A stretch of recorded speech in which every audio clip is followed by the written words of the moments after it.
Hello, welcome back to some more early morning barking, talking about BPD and NPD by somebody that has both. Today, I'm going to talk about both things, sort of, so something for everybody. I've been on online communities again. Actually, that's not true. They crop up, don't they? I mean, look, if you look at enough BPD, NPD mental health content on Twitter and Reddit and TikTok and everything like that, it churns up, doesn't it? It's the algorithm, the mystical algorithm of whatever. And it's my annual reminder that I think some people kind of, I was going to say like having BPD, NPD, but that's not quite true. You see, these are conditions where we are lacking in personality, right? Not in the outward sense, okay? Especially with the NPD, we can come across as having a lot of personality and a lot of charisma and charm and all of that stuff, you know. But what we're lacking on the inside, this thing that makes us, this thing that we're either in the instance of BPD, it just isn't present. Like, we don't know who we are, we don't know what we are, we don't know what we like, what we don't like. And similar things exist within the world of NPD. And as we know, nature abhors a vacuum. If you don't have something there, you're going to seek something out to fill up this space of personality, of who you are, this inner being thing. I need to think of a name for it that's not all woo and hippie-ish and whatever. I'm sure there's an actual psychological term. What I've noticed people do, some people, is that in that absence of personality, of drive, of thing that I am, they fill it with what's wrong with them. And in this case, it's BPD, NPD, cluster B, whatever. General mental health issues. I'm seeing a lot of this online. And so you aren't just a person with BPD anymore. You're a person for whom BPD is everything. Like, everything needs to be done to take your BPD into account. Everyone needs to know about your BPD problems. You are the person with BPD.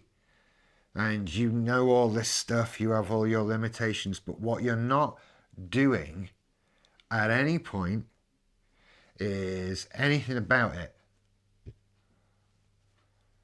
And in some cases, that's really dangerous, right? It's actually really bad. If you can do something about your mental health difficulties but choose not to, because if you do, then who are you anymore? Right? If you choose to stay where you are, then that becomes who and what you are, and you can't move out of it. You can't move away from it. You have to remain stuck. There's far too much of this around, especially online. And it feels like the big names in online BPD, NPD, bigger than me, there's lots bigger than me, but I'm thinking way more in the BPD space, have a vested interest in not getting better. Because their thing is, they're the person with BPD. They're the person, I always have this voice that tells me to kill myself and all of that. Like, what? You know, it's all about staying in it for the sake of staying in it and having something to do. And this translates into online communities full of people who are wallowing and doing nothing about it. You know? That's not good. And in the case of some of these conditions, right, they're like immediately not good. Because, hey, we have suicidal ideation. We have all sorts of self-harm, self-damaging behaviors.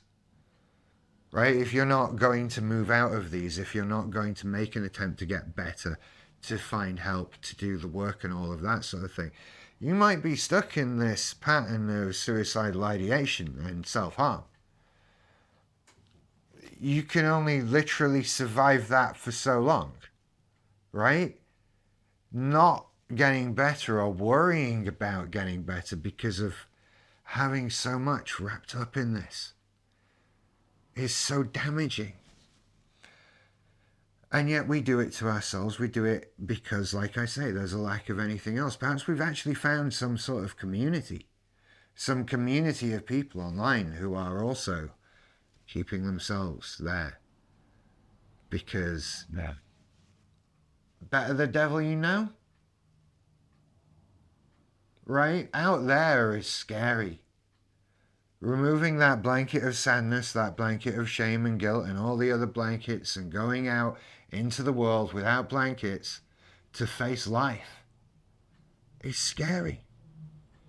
And especially if you're doing it and getting better and removing a mental health condition as an excuse, right? Maybe I've not done as well as I want in life because I have 2 personality disorders and ADHD, right? That's debatable, but I could make that case. But now not so much. Now not so much, because now I like to sit here and go, hey, BPD doesn't affect my life as much as it used to. I did the work, I did the therapy, blah, blah, blah. Listen to me, I'm like, great. And yet now I don't have that safety net anymore, right? If I'm doing badly, it's because I'm doing badly.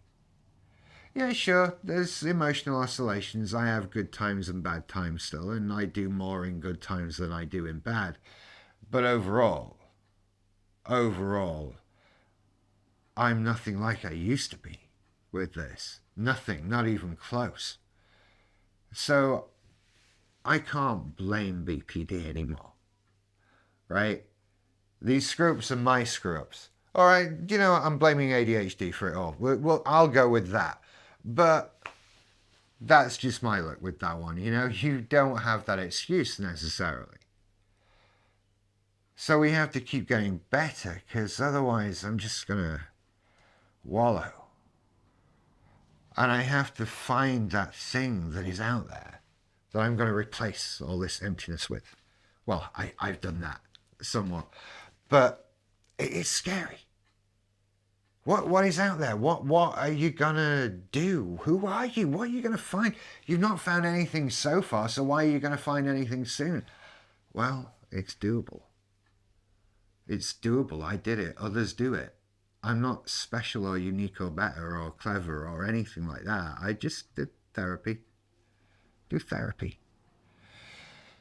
But don't let yourself get caught up in this idea of, I have BPD, therefore I do this, and therefore life sucks and I'm stuck like that. I guess, look, if you want to accept defeat, accept defeat. I can't motivate you. I don't know how to do that, really. In my own experience and speaking about myself, people with BPD who are down and have decided to be down are very difficult to pick back up. I've tried to pick up and I've tried to be picked up, and both are hard. But I never wanted to stay like it. And I don't think, unless you're doing anything about it, do you get to, I don't know, do you even get to moan about it? Oh, my BPD's doing this. Okay, well, why don't you see someone about it? I don't want to. I don't know. Don't wallow. Will you do me that favor? Will you have that little spark inside that says, I want to get better? I don't want to sit around and listen to people moan about their BPD all day and then moan about my BPD. I want to be free of it. I want to live a life. You have to reach that point where you say, sod the rest of you. If you want to wallow, go wallow. I'm not wallowing anymore. I'm going to do something about it. I'm going to see somebody. I'm going to talk to somebody. I'm going to get a DBT workbook off Amazon. I'm going to watch all of Rich's amazing early morning barking videos and learn all about how to get better from BPD. All of this. We need communities of people who are actively trying to heal. right? I think community is a good thing. Support in its essence is a great thing, right? That's why I offer it, earlymorningbarking.com, if you want to talk to me and get some support. We can do that. I think it's great and it's worthwhile and it's helpful. And in some cases, again, saves lives. But that community that you have, that friendship, those relationships, all of that needs to be moving towards getting better with that goal in mind. Because if they aren't, they're going to keep you there. Right? You guys are awesome, and I know you can do all this, right? And I know a lot of you are trying to heal and you're trying to get better and you're trying to just mix with people who are a bit more, let's have some positivity. Throw some positivity in your BPD. Yeah, I'm really saying that. I'm sorry. But do it. I'm right. Just trust me on that one.